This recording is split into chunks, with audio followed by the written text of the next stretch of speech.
Good morning, family. It's so good to be together with you this morning. I pray it's Monday, so I hope you're having a great start to the week. I pray that you had a wonderful Sabbath, and then I pray that you just had a great time just spending time with family and loved ones. So before we get into our devotional thought this morning, I ask you that you just bow your heads and will you pray with me so that we can invite the Holy Spirit into our worship this morning. Let's pray. Our gracious Heavenly Father, we're just so grateful that you're faithful, that your love is unlimited, unconditional. And this morning, Lord, as we talk about change, I pray, Lord, that you help us to be change agents, that our hearts become more and more like your heart. Be with us at this time, Father God, is our prayer in Jesus' name. Amen. So our topic this morning is change. And so I have a question for you and me this morning. Are you a change agent? You may say, what's a change agent? And a change agent is anyone who promotes and enables changes within any group or any organization or any circumstance they come into. And the good news is everybody is a change agent, but you choose whether you're a positive one or a negative one. Every morning at about 9 o'clock in the morning, almost every morning, it doesn't matter how my day is going, whether I'm having a challenging day or my day it's good and it's going well. At about 9 o'clock most morning, my phone will ring and I see that it's FaceTime. And I pop that FaceTime open and I see the little face of my 3-year-old nephew. And Judah will say, he looks at me and he goes, "Hi, Auntie Tala." And everything changes. If I'm having a tough day, he lightens my day. If I'm having a good day, he makes it even better. So it doesn't matter how old we are or who we all can be change agents.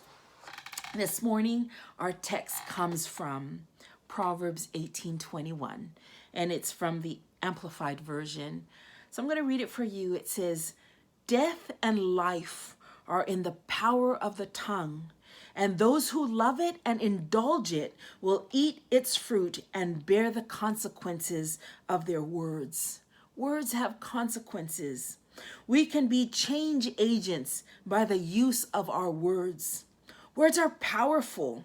There is a saying when I was growing up that sticks and stones may break my bones, but words will never hurt us. And I couldn't disagree more with that saying because I want to ask you, myself, how many times have we been hurt and wounded by words that were spoken over us or spoken towards us? It may not have broken our bones, but it has broken our spirits. You know, I came to this country in America when I was 7 years old. And when people find that out, they'll ask me, because I came to this country so young, they'll ask me, "Hey, what's your memory? What are your memories of Samoa?" And the prominent memory that I have is when I was about 6 or 7 years old, and we were getting ready to come to America, but my older brother and I were still going to school in American Samoa at our church school in Satala. So every day after school, we would come down those stairs, we would get on the bus, and then that bus will bring us from Satala to Leone. Well, on this particular day, I decided before the bus stopped, it slowed down, that I thought it was safe for me to jump off the bus. Well, I jumped off the bus and I landed on my face. That was totally embarrassing.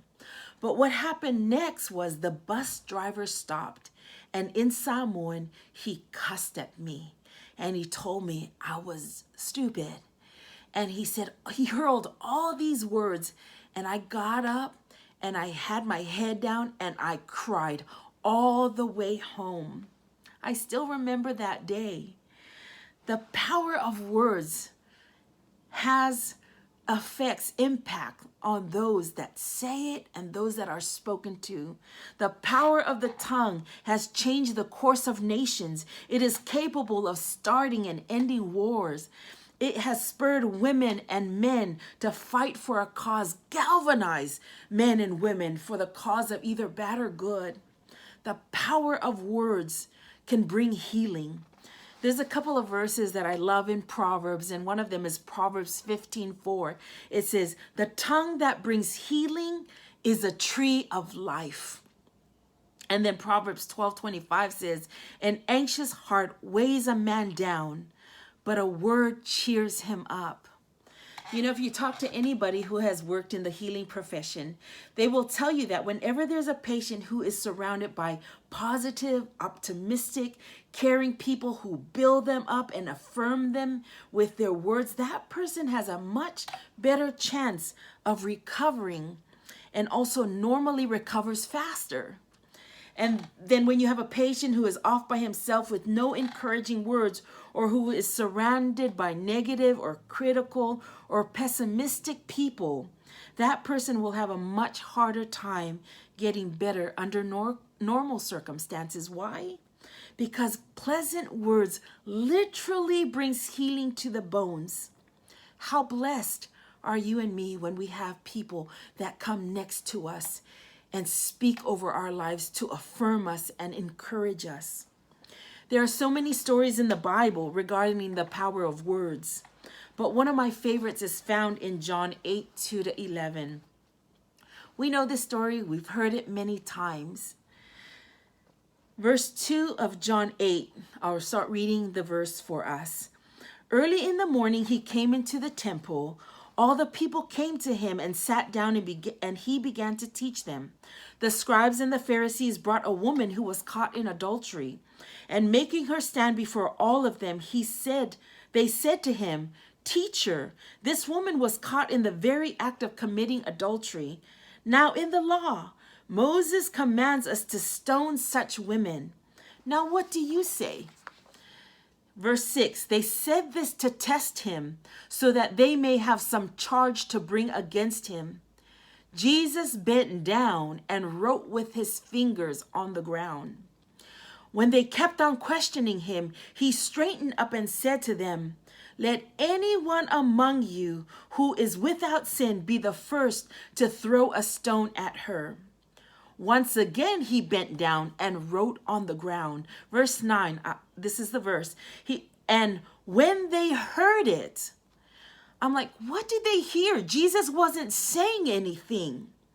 When they heard the words that were written in the ground, that must have been it. They heard the words that were written in the ground. They went away one by one, beginning with the elders.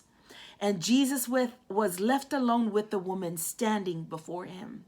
Verse 10, Jesus straightened up and said to her, 'Woman, where are they now? Has no one condemned you?' She said, 'No one, sir.'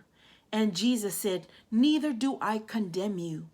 Go your way, and from now on, sin no more.'"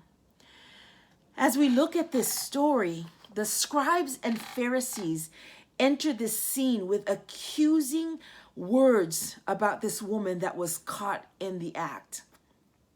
They use their words also to bait Jesus so that they can trap him. And Jesus didn't say a word, but he stoops down and he writes words on the sand. Powerful words. I don't know what they are, but it changed the atmosphere of that day. It changed the trajectory of that woman's life. That woman's life could have ended that day. Instead, she was given another chance. And those Pharisees and scribes that condemned that woman, that were proud and arrogant, bowed their heads and walked away. Words, powerful. It changed the atmosphere of what could have happened that day. This morning, I want to ask you, are the words that you're using, are the words that I'm using, do they bring encouragement or discouragement? Are our words, do they bring healing or do they add to the hurt? Do they bring unity or do they sow division? Our words, do they reflect mercy or do they bring condemnation? Do our words build up people or tear people down? This morning, as we begin our week on this Monday, words are powerful. Death and life are in the power of the tongue.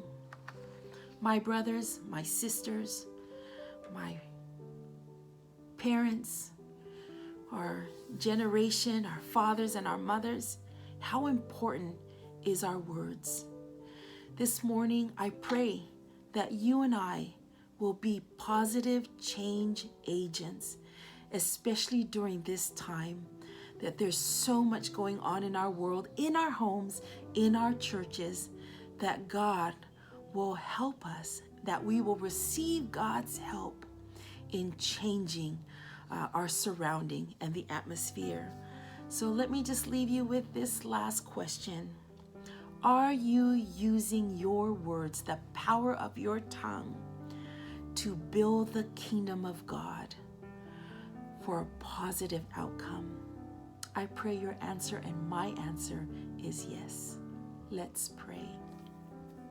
Father God, use our words to bring change for the better of our families, for the better of our churches, for the better of our communities. Father, help us to be change agents for your kingdom, and we pray that you will come soon and change everything. We love you. We thank you. This is our prayer in Jesus' name. Amen.